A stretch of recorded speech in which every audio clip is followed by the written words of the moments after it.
嗨，亲爱的书友们，欢迎来到书海时光，一个为你每日推荐好书的心灵驿站。赶快关注我们，一起畅游书海，让阅读点亮每一天的精彩。你记不住的那些破事儿，其实是记忆在喊救命。有没有过这种时候？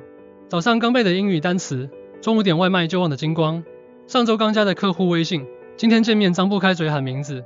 甚至昨天刚追完的剧，主角叫啥的翻3分钟评论区才能想起来。我以前总骂自己脑子进水了，直到读了《记忆》这本书，俄罗斯作家玛利亚·斯捷潘诺娃写的。他没讲什么超强大脑训练法，反而告诉我，你记不住，不是因为笨，是你压根没搞懂记忆到底是什么。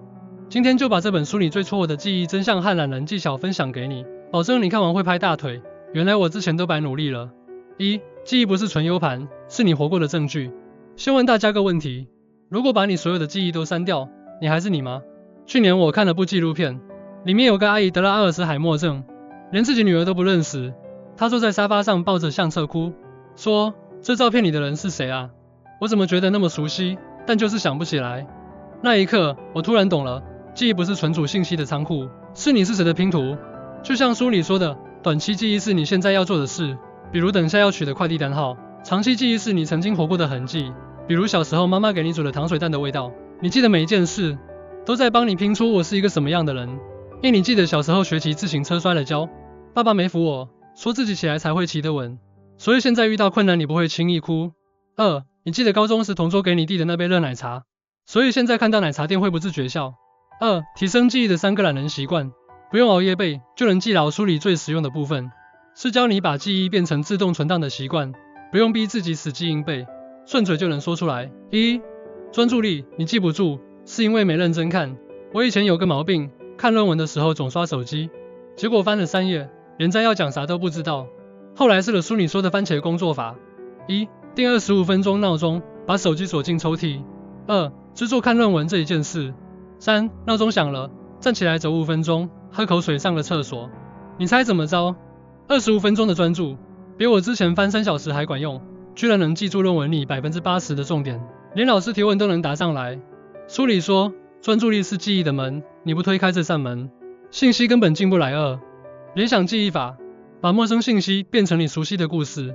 有没有人觉得记数字超难？比如快递单号、银行卡密码。书里有个记忆大师的例子，他记1234566，不是死背，是想成1等于家门口的便利店，2等于便利店门口的猫，3等于猫旁边的快递柜，4等于快递柜上的奶茶，5等于奶茶店的阿姨，6等于阿姨戴的眼镜。我闺蜜学了这招，现在记快递单号从没错。她把7890想成楼下的7到118楼的邻居9点的外卖0元的优惠券。你看，不是数字难记，是你没给她安个家。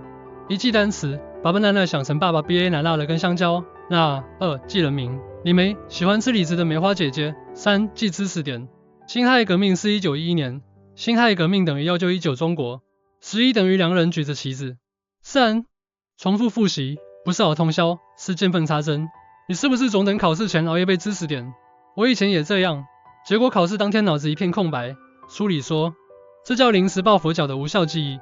其实艾宾浩斯早说了，遗忘是从你学完的第1分钟就开始的。刚学完1小时，你会忘50%，一天后忘70%，一周后只剩10%。